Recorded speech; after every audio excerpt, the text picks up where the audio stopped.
Hello everyone and welcome to this channel. I'm your mentor Khansa and today we are going to discuss CAT 2023 notification. भाई notification आ गया है CAT के exams eligibility registration pattern syllabus and preparations that how we can just score 90 plus percentile. तो आइए हम लोग इस वीडियो में छोटे से वीडियो में हम लोग बहुत सारे इन्फॉर्मेशन को देखने वाले हैं, अंत तक बने रहिएगा। चलिए स्टार्ट करते हैं आपका आज का पहला slide.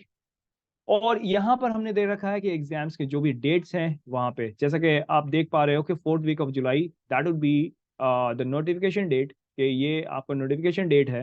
And 1st week of August से ही आपका रजिस्ट्रेशन स्टार्ट हो जाएगा। Online application form 2nd week of September तक रहेगा। लास्ट डेट है आपका इस फी का भी लास्ट डेट है सबमिशन का कि 2nd वीक ऑफ सितंबर तक। और करेक्शंस का जो डेट होता है beginning of the application correction for CAT 2023 that would be the 3rd week of September 2023। Admit card available हो जाएगा आपको 4th वीक ऑफ अक्टूबर से। End date of the examination this should be the date, right, doomsday, right. तो 4th week of November यहाँ पे हमारा examination का date है। आंसर्स की रिलीज हो जाएगी 1st week of December. Last date of submit the correction के लिए आपका सबमिशन ऑफ करेक्शंस के लिए आपको 2nd वीक ऑफ दिसंबर मिलेगा। And the announcement of the result जो कि होगा 1st वीक ऑफ जनवरी में। ये छोटा सा आपका इवेंट्स का डेट्स है जिसको आपको जानना जरूरी है। आइए नेक्स्ट स्लाइड्स में बढ़ते हैं और देखते हैं क्या क्या डेट्स इंपॉर्टेंट हैं और क्या क्या चीजें हैं। तो अभी हमारे पास में जैसा कि छोटा सा इन्फॉर्मेशन है इसके बारे में कि आप देख पा रहे हो कि आपको जाना कहाँ पे होगा, imcat.ac.in पर। यहीं से आपको फॉर्म सबमिट करना होगा।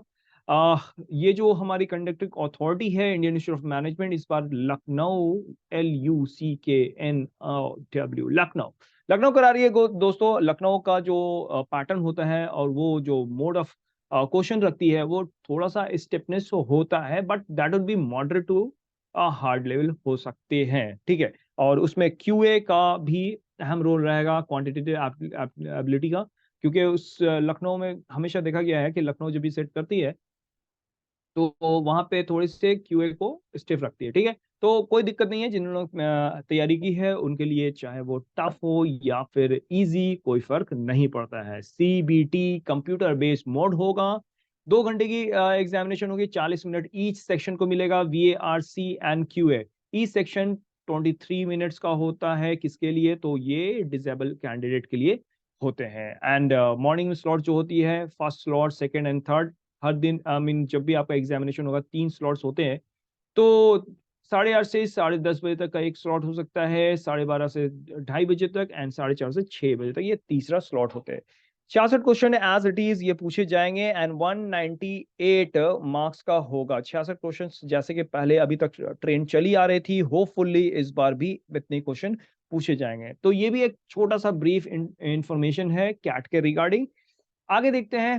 तो हमारे पास में कुछ लोगों ने पूछा था रिजर्वेशन के बारे में कि सर क्या क्या रिजर्वेशन होता है, तो मैंने इस पे भी दे दिया एक स्लाइड्स, देख लो भाई। 15% का आपका शेड्यूल कास्ट का रिजर्वेशन होता है, एसटी के लिए 7.5% का होता है, ओबीसी नॉन क्रीमी 27% का रिजर्वेशन है, and person with disability 3%, right. तो ये अपने अपने अकॉर्डिंग आप लोग कर लो। बहुत सारे लड़के जो ओबीसी में आते हैं नॉन क्रीमी, तो उनके लिए ये एक अच्छा एडवांटेज है। चलिए तो आगे बढ़ते हैं। कुछ लोगों ने पूछा था सर फोटोग्राफ्स एंड डॉक्यूमेंटेशंस क्या रखना पड़ेगा फॉर्म फिलअप करने से पहले। गाइस नेक्स्ट स्लाइड में यही है कि देख लो कि फोटोग्राफ्स क्या, इसको आप पहले से तैयार रख लो, अभी कर लो, अभी सारी चीजों को करके रख दो, क्योंकि 1st वीक ऑफ जैसे ही आपका फॉर्म आएगा अवेलेबल होगा तो वैसी आपको ये सारी चीजों की जरूरत पड़ेगी। तो उस वक्त आप इधर उधर नहीं जाना, आपका पहले से ही तैयार होना चाहिए। तो फोटोग्राफ जहां तक मैं बात करता हूँ, डायमेंशन क्या है यहाँ पे 30x45 mm and JPG format होना चाहिए। फोटोग्राफ एंड सिग्नेचर दोनों आप स्कैन कर लो भाई। 80 KB से या 80 KB तक या उससे नीचे होना चाहिए उसका साइज। ये दोनों का 80 KB equal and less than 80 KB, right. Dimension I just given over here and the format that will be in JPG format, right.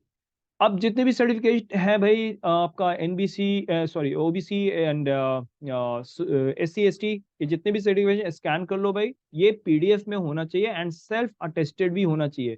Clear कर लो अभी, बाद में बार बार नहीं पूछना। मेरे सारे स्टूडेंट से भी रिक्वेस्ट है, जितने भी स्टूडेंट्स हैं लखनऊ के भी हैं, एंड पटना भी है, मुंबई भी है, दिल्ली भी है। सारे स्टूडेंट्स भाई इस वीडियो को देख करके अपना ये पहले से रख लो।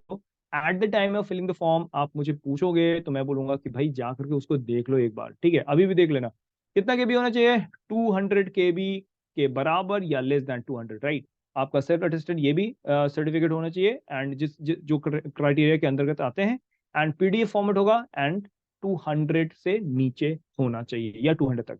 तो ये भी आपका क्लियर हो गया। आओ आगे बढ़ते हैं और देखते हैं क्या इंफॉर्मेशन लेकर गया। नेक्स्ट, आपके पास में ये तो सभी को पता होना चाहिए, अभी तक तैयारी कर रहे हैं, लेकिन जिनको नहीं पता है मैं थोड़ा सा ब्रीफ कर देता हूं। देखो यार, टॉपिक्स क्या क्या है, इसमें पढ़ना क्या क्या है। Parajumble, summary based and sentence exclusion, ये भी एक मैं आपको कर रहा हूँ। सेंटेंस एक्सक्लूजन देख लेना। क्वेश्चंस 8 से 10 वीए का जो पार्ट होता है, वीए का पार्ट में verbal ability and reading comprehension में भाई 16 तो क्वेश्चंस है ही हैं आपके, इसमें 16 क्वेश्चंस है, ठीक है? तो वो चीजें आपके 16 आरसी, मतलब कि जो पिछली बार आया था ये 8+16 थे। 8+16 4 आरसी आते हैं, 1 2 3 एंड 4, सब में से चार चार क्वेश्चन होते हैं, ठीक है? 16 क्वेश्चंस होते हैं, तो ये एक मेजर है। अब इसमें से कैसे आपको बनाना है, you can just go with the RC. RC में से आप एक से दो क्वेश्चंस, एक से दो आरसी को टच करो भाई, देख लो कि कहाँ तक है, लेकिन एटलीस्ट आरसी में से आपको चार तो स्कोर करने चाहिए। जहां तक वीए का पार्ट है, तो वीए में आपको दो पैरा जंबल बना लो, दो पैरा समरी को भी देख लो, पैरा समरी। और ऑड वन आउट अगर आते हैं तो एक ऑड वन आउट को भी देख सकते हो। और अगर मैं बात करूं कि चाहे फिलर्स हो या पैरा कंप्लीशन हो, जो भी आते हैं उसमें से एक आप देख सकते हो, ठीक है? अ, तो ये मिसलेनियस जो आपके पढ़ाए गए हैं इनमें से भी आप देख सकते हो। तो ये आपका फॉर्मेट होना चाहिए। मैं कहूंगा कि अगर आप दो आरसी को हिट करते हो तो इधर से कुछ ना कुछ तो छूटेगा ही, क्योंकि आपके पास में 40 मिनट्स का टाइम होता है, जिसमें से 5 मिनट्स आप तो सिर्फ और सिर्फ पेपर को देखने में लगा देते हो, क्योंकि वहां पे सेलेक्टिव अप्रोच होना बहुत जरूरी है। क्योंकि अगर आपके पास में सेलेक्टिव अप्रोच नहीं है तो आप किसी भी, जैसी आपको मिलेगा क्वेश्चंस वैसे ही आप अटेम्प्ट करना स्टार्ट कर दोगे। ये सही पैटर्न नहीं है, क्योंकि हो सकता है कि स्टिप क्वेश्चंस होंगे, हो सकता है आपको काफी पजल कर दे क्वेश्चंस। तो इससे बचने के लिए आपको सबसे पहले क्वेश्चंस को देखना चाहिए कि कौन से क्वेश्चन, कौन से सेक्शन में आपको जाना है। फॉर एग्जांपल मैं आपको बोलूंगा कि अगर टीटा बेस्ड आपको क्वेश्चंस मिले हैं जिसकी नेगेटिव मार्किंग नहीं है, तो सबसे पहले वो 3 क्वेश्चंस को निकाल दो यार, ठीक है? 3 क्वेश्चंस को निकाल दो मेरे सारे बच्चे का। मुझे पता है कि ये पैरा जंबल तो भाई स्ट्रांग होगा, ठीक है? और जिनका स्ट्रांग नहीं है, थोड़ा सा सारे मैकेनिज्म बताने के बाद थोड़ा सा प्रैक्टिस कर लो, उसको देख लो ताकि ये काफी मार्क्स फेचर है। आया तो बढ़िया, नहीं तो फिर नेगेटिव नहीं है। फिर उसके बाद आप पैरा समरी में जाओ, वहां से आप ग्रैब करो, कम से कम दो तो वहां से बना लो, क्योंकि 3 क्वेश्चन में से एक क्वेश्चन हार्ड होते हैं, 2 क्वेश्चन आसान होते हैं। उसको देख लेना कि कौन से क्वेश्चन आपसे बन पाएंगे। देन आफ्टर अगर ऑड वन आउट आते हैं तो उसमें से टच करो, लेकिन ऑड वन आउट मैं कहूंगा कि नेगेटिव ज्यादा आता है, तो देख लेना उसमें से। अगर मिसलेनियस में से जिस तरीके से पैरा कंप्लीशन है, फिलर्स है, तो पैरा कंप्लीशन फिलर्स ये सब देख देख सकते हो, ये आसान हो सकते हैं पैरा कंप्लीशन एंड फिलर्स। तो ऑड वन आउट को स्किप भी कर सकते हो। तो 2 3 4 मान लिया जाए कि 5 अगर आपका वीए से है और एक पैसेज को आपने हिट किया है जहां से 4, तो भाई ठीक है भाई, नंबर अच्छे आ जाएंगे अगर सब के सब एक्यूरेसी आपकी 100% है देन। और अगर आप चाहो तो 3 आरसी में से एक दो क्वेश्चन भी जो आपको आसान लगते हो, जैसे कि फैक्चुअल क्वेश्चंस आसान होते हैं, या फिर इन्फ्रेंशियल क्वेश्चंस आप देख सकते हो, उसके इन्फ्रेंशियल क्वेश्चंस भी होते हैं, या मेन आइडिया क्वेश्चंस जो पूछे जाते हैं वो आप देख सकते हो। थोड़ा सा आप एक से दो पैसेज पढ़ो, you just try to find the central idea as well. बताया भी गया होगा कि सेंट्रल आइडिया कैसे होता है, बताया गया है। तो सारे व्यूअर्स के लिए मैं बात कर रहा हूँ जो जो जो लोग कहीं भी पढ़ रहे होंगे। तो सबसे पहले आप देख लो 2 3 4 क्वेश्चन जो आपके फिक्स्ड होते हैं आरसी से। फॉर एग्जांपल टोन के भी क्वेश्चंस पूछे जाते हैं, तो टोन देख लो यार कि टोन क्या हो सकता है। तो थोड़ा सा आपको, क्योंकि टोन में 4 5 ऐसे होते हैं जो बिल्कुल भी ऑपोजिट होंगे, तो वहां पे आप टोन के भी बेसिस पे आप अच्छे से टिक कर सकते हो। बट आपका प्रिपरेशन आप जानते हो बेटर कि कौन सा एरिया आपका स्ट्रांग है, कौन सा नहीं है। You can just do as per your record, right? Now अब मैं बात करूंगा क्वांटिटेटिव एबिलिटी के लिए। तो number system, algebra, geometry, arithmetic and mensurations, these are marks fetcher, you know आप जा सकते हो, राइट।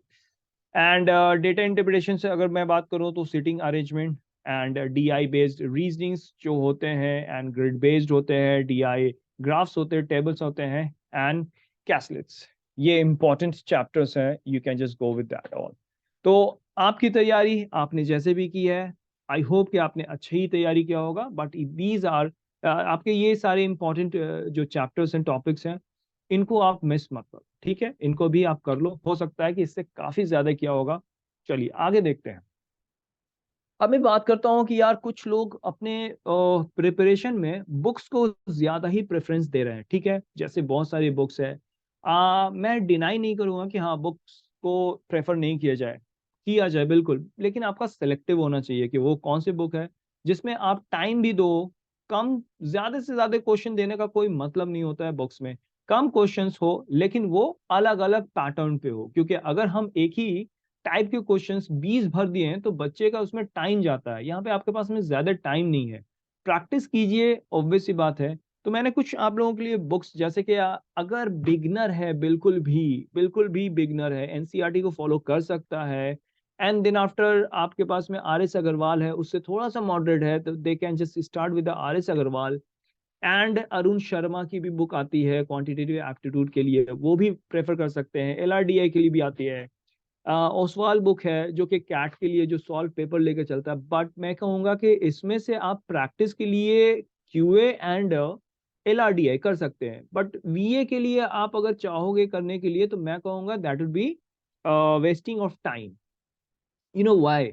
बिकॉज वीए पार्ट से आपको वो कोई भी क्वेश्चंस वहां पे टैली नहीं करेंगे। प्रैक्टिस के लिए, for the sake of practice, तो आपके पास में बहुत सारे चीजें हैं पहले से ही, लेकिन मैं आपको बताने चाह रहा हूँ कि आप अगर इसके ये ना कर करके आप न्यूज़पेपर पढ़ते हो, या फिर बहुत सारे ऐसे साइट्स हैं जहाँ पे आपको पैसेजेस एस्से वगैरह मिल जाते हैं, जैसे कि एओन वगैरह है, तो वहां पे आप बहुत सारे इंफॉर्मेशन गैदर कर सकते हो। और वीए में इंफॉर्मेशन का होना बहुत जरूरी है, वीआरसी में, क्योंकि आप जब जाओगे एग्जामिनेशन में वहां पे आपको नया कुछ कंटेंट मिलेगा जो कि आपके एक साल के भी हो सकते हैं, न्यूज़पेपर में आए भी हो सकते हैं, इंटरनेशनल न्यूज़ भी होते हैं। तो उसके लिए आपको द न्यूयॉर्क टाइम्स देखना चाहिए, न्यूयॉर्क टाइम्स में भी, और कुछ साइट्स भी हैं जिसको फॉलो करना चाहिए। तो मैं आपको कहूंगा कि अगर आप प्रीवियस ईयर सॉल्व कर रहे हो तो फिर आप वीएआरसी का पार्ट छोड़ दो, बाकी आप प्रैक्टिस के लिए क्यूए एंड एलआरडीआई का पार्ट कर सकते हो, ठीक है। नेक्स्ट आपका लॉजिकल रीजनिंग के लिए मैंने दे रखा है कि अरुण शर्मा का आप एलआर के लिए ले लो। डीआई तो बहुत ही लोग बनाते भी हैं, बहुत सारे स्टडी मटेरियल्स आपके रिस्पेक्टिव इंस्टीट्यूशंस में भी मिलते हैं, उन सारी चीज़ों को फॉलो कर लो। लेकिन ये सारे जो 4 बुक्स हैं ये इंपॉर्टेंट बुक्स हैं, आप इनको प्रेफर कर सकते हो। वीए के लिए मैं बोलूंगा कि वीए के लिए कोई बुक को प्रेफर ना करो, इससे अच्छा है कि आप वोकैबुलरी के लिए डेली न्यूज़पेपर देखो, एडिटोरियल देखो, योन ऐसे में जाओ, वहां पे जाकर के सारे फिलोसफिकल है और साइंस बेस्ड है, बिजनेस बेस्ड है, सारे इंफॉर्मेशन वहां पे, इंटरनेशनल नेशनल सब, तो वो आपके लिए ज्यादा इंपॉर्टेंट होगा। और दूसरा है कि आप एक न्यूज़पेपर नहीं, 2-3 न्यूज़पेपर, इंडियन एक्सप्रेस भी आप फॉलो कर सकते हो, उसमें भी बहुत सारे इंफॉर्मेशन होते हैं। तो यहाँ पर है कि सबसे पहला, if I just talk about RC, then RC is what, there are two words, reading and comprehensions. If I just talk about reading, so there must be in the parameter that 100 to 150 words per minute, there must be, right? This should be the speed while you are just reading RC, reading comprehension कर रहे हो। And ये क्या sir comprehend करने के साथ है या नहीं है, तो मैं बोलूंगा कि 100 टू 150 कॉम्प्रिहेंशन के साथ में मीन्स एबिलिटी टू अंडरस्टैंड, आप इसको समझो भी। ऐसा होता है बहुत, most of the time students यही करते हैं कि एक पैराग्राफ को पढ़ेंगे, उसके बाद वो फिर से उसी पैराग्राफ को पढ़ेंगे, मतलब कि reading. So I am telling you कि reading is the sin of, if you are just going through RC, reading होना ही नहीं चाहिए। आप थोड़ा स्लो, ठीक है, आपका 100 वर्ड पर मिनट है, 100 वर्ड काफी स्लो होता है, राइट। 150 नहीं भी है तो भी आपको रीडिंग नहीं करना चाहिए, एक बार 2 बार हो सकता है, पर बार बार आप रीडिंग अगर करके समझ रहे हो, फिर आप ऑप्शंस बचा रहे हो और आंसर्स कर रहे हो, तो that would be little bit problematic for you, you know.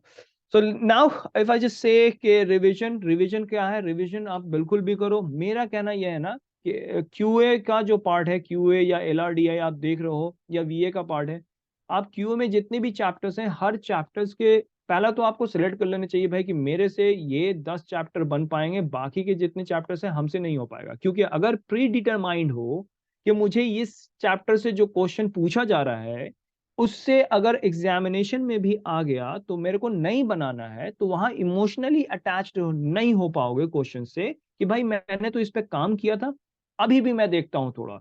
तो एक्चुअल में होता क्या है कि हम लोगों का जो हाफ डन वर्क होता है वहां पे काम नहीं कर सकता है, ठीक है। वहां पे आपको एक्सपर्टीज की जरूरत होती है। अगर आप एक्सपर्टाइज नहीं है, then I will not recommend you to solve any kind of the question which is related to that. जो आपने पहले से ही डिटरमाइन कर लिया कि भैया हमको इस चीजों को छोड़ देना है, तो इस चीजों को बिल्कुल छोड़ दो, टच मत करो। 10 चैप्टर ले लो अर्थमेटिक्स से, 3 चैप्टर ले लो आप आपके एडवांस मैथ से, तो ये दोनों आपका कंप्लीट कर जाना है, ठीक है। इतने ही क्वेश्चंस आएंगे तो आपके पास में टाइम भी नहीं होता है। इवन कि इतना क्वेश्चंस अगर आप बना लेते हो तो एकदम 90% तो 90 प्लस परसेंटाइल आपको आनी है। Now if I just talk about मॉक्स, भाई मॉक्स का क्या हाल है। बहुत सारे बच्चों का ये जो डिलेमा है ना, मैं बिल्कुल सॉल्व नहीं कर पाता हूँ। बहुत सारे बच्चे, सर सिलेबस कंप्लीट नहीं हुआ है तो मॉक्स कैसे दें। भाई सही बात है, तुम्हारा सिलेबस आज तक कंप्लीट नहीं ना हुआ था ना होगा। और अभी तो आप छोड़ ही दो। बहुत सारे स्टूडेंट्स के मेरे पास में आते हैं कि सर देखिए ना, अभी हमारे पास में 2 चैप्टर हुए, 3 चैप्टर हुए, 4 चैप्टर हुए। भाई मैं बोलूंगा कि तेरे को करना है, मैं कैट के नहीं करना है। कैट अगर एग्जामिनेशन आपको देना है ना, तो एक्सक्यूजेस आप पालिए मत। यहीं से आपका मैनेजमेंट स्टार्ट होता है कि आप अपने कैट के लिए किस तरीके से मैनेजमेंट करते हैं। ऑब्वियसली बात है, तुम्हारा सिलेबस कंप्लीट कहीं ना कहीं नहीं होगा, कभी भी होगा। तुम अपना एक प्लानिंग कर लो ना कि हाँ हमें 10 चैप्टर करने हैं। बहुत सारे ऐसे वीडियोस लेक्चर्स पड़े हुए हैं जो इन सारे चैप्टर से रिलेटेड है, उनको सर्च करो, देखो। अभी भी आपकी अगर डिपेंडेंसी होती है कि सर ही करवाएंगे कहीं की भी चीजें हैं, तो भाई मैं आपको बोलता हूँ कि कोई भी इंस्टीट्यूट या टीचर्स के यहाँ आप पढ़ रहे हो, तो इसका ये मतलब नहीं होता कि सारी रिस्पॉन्सिबिलिटी उनकी हो जाती है। मैं कहता हूँ कि ओके फाइन, किसी भी कारणवश, या बहुत सारे, मैं किसी को गलत नहीं बोलना चाह रहा, बट मैं कह रहा हूँ कि हो सकता है कोई कारणवश ऐसा हो जाए, लेकिन आप अपने ऊपर में एक रिस्पॉन्सिबिलिटी लो कि मेरा चैप्टर मुझे with in span of time ये मुझे कंप्लीट करना है, ठीक है। और अगर नहीं भी होता है, माय डियर, मॉक्स स्टार्ट कर दो। मॉक्स का जो स्टार्टिंग जो होता है ना, ये आपको 1 महीने पहले से हो जाना चाहिए था, ठीक। मतलब कि मैं कहूंगा कि जून से आप मॉक स्टार्ट कर सकते हो जहां तक, क्योंकि उसमें सेक्शनल भी होते हैं। आप सेक्शनल को दो, आप चैप्टर वाइज दो, ये सारे के सारे मॉक्स आपको देने चाहिए ना। जैसे कि मैंने चैप्टर्स को भी क्लियर कर दिया कि सारे सेलेक्टिव चैप्टर्स लो, और चैप्टर सेलेक्टिव होने के बाद ही आप उसकी तैयारी करो। मतलब क्या है कि बहुत सारे चैप्टर्स लेकर के आप पजल्ड हो जाओगे, आपका प्रिपरेशन अच्छे से नहीं हो पाएगा। आप थोड़े से सेलेक्टिव चैप्टर्स हो, उसको आप कंप्लीट करो। अगर वो पूरी तरीके से 100% कंप्लीट हो जाता है, देन आप 1-2 चैप्टर और ऐड कर सकते हो। प्लानिंग आपकी होनी चाहिए भाई। प्लानिंग के लिए मतलब क्या कि अभी स्टूडेंट्स की प्लानिंग क्या होती है, अभी अभी मैं बता रहा हूँ, ये अभी अगस्त स्टार्ट होने वाला है मंथ। तो अभी भी जितने भी स्टूडेंट्स हैं कैजुअल हैं, काफी आराम से वो पढ़ रहे हैं, और एग्रेशन नहीं है उनके स्टडी में। एग्रेशन मतलब कि चलो ठीक है, कुछ भूल गए तो भूल गए, लेकिन एग्रेशन नहीं है। मैं कह रहा हूँ this is competition not exams. आपके जैसे बहुत सारे ऐसे स्टूडेंट्स हैं जो एग्रेसिव इस चीजों को कर रहे हैं और पढ़ भी रहे हैं और सीरियस भी हैं, ठीक है। तो अभी की आपकी प्लानिंग बिल्कुल उसी तरीके से होनी चाहिए, पिरामिड शेप, कि आपका जो भी चीज है बॉटम में स्कैटर्ड है उसको थोड़ा सा सिंक्रोनाइज करो भाई, and then you can just achieve the peak, right.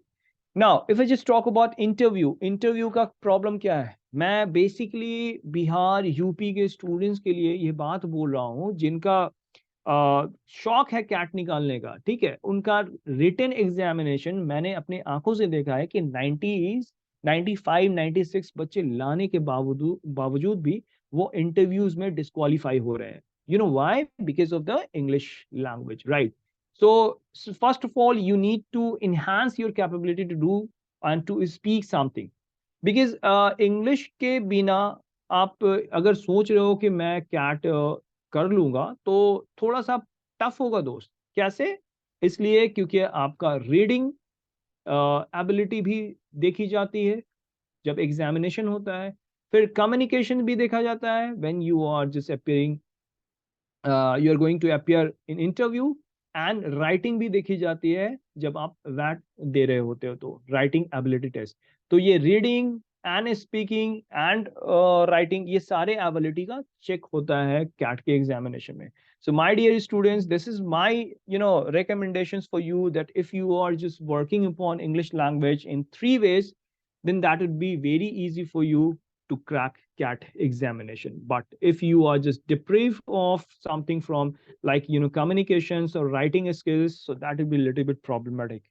So I want you to enhance this ones, and this would be the right time to enhancing, because communications के लिए अगर बिहार के, यूपी के स्टूडेंट्स अगर strive कर रहे हैं, तो माय डियर, ऐसा ना हो कि कैट एग्जामिनेशन के बाद इंटरव्यू की तैयारी आप करो। क्योंकि मेरा जो आपका एक जो इल्यूजन है, जो भ्रम है, कि भाई पहले आप 99 ले आओ, उसके बाद हम इंटरव्यू की तैयारी करेंगे। माय डियर स्टूडेंट, इंटरव्यू के लिए तैयारी नहीं होती है। आपका कम्युनिकेशन अगर अच्छा होगा ना, तो ऑटोमेटिक इंटरव्यूज भी अच्छे होंगे। हम लोग हेजिटेट होते हैं ओनली बिकॉज ऑफ कि हमारे पास में कम्युनिकेशन अच्छा नहीं होता है, या फिर कंटेंट नहीं होते हैं। तो इस दोनों के लिए आपको अभी से ही प्रैक्टिस, कम से कम 1 घंटा डेली बेसिस पे कम्युनिकेशंस के लिए आपको काम करना चाहिए। इवन कि उसी में आपको वैट के लिए भी करना चाहिए, आपको लिखना भी चाहिए बहुत सारे कंटेंट पे, because nobody knows what will happen in future, right. And CAT का जो है वो बिल्कुल ही अनसर्टेन है कि किस टाइप का क्या क्वेश्चन होगा। So that's why I'm just making you understand, if you're just going with the VAT preparation, interview, and simultaneously you are just working upon written examinations, then that will be good for you. Otherwise, आपका preparation आपको बिल्कुल ही बताएगा कि क्या आपका result हो सकता है। मेरा कहना है कि सभी के लिए आपको प्लान अभी से ही करनी चाहिए। तो गाइज, ये छोटा सा मैंने आप लोगों को पूरे के पूरे प्लान बताया है। अगर कोई भी आपको प्रॉब्लम लगता है, प्लीज मुझे कमेंट करो, मुझे बताओ कि किस टाइप से आपको प्रिपरेशन करना चाहिए और कितने आवर्स अभी से पढ़ने चाहिए। कैट का क्या आवर्स है, कि भाई कैट को कितने आवर्स चाहिए होते हैं प्रिपरेशन के लिए। Now we have only at least आपको 5 मंथ्स अभी भी बचा हुआ है, तो 5 मंथ्स में कैसे प्रिपरेशन हो सकते हैं। Definitely I just make you understand. Thank you for being over here guys. मिलते हैं हम लोग नेक्स्ट वीडियो में और भी मजेदार इंफॉर्मेशन के साथ में। Bye bye.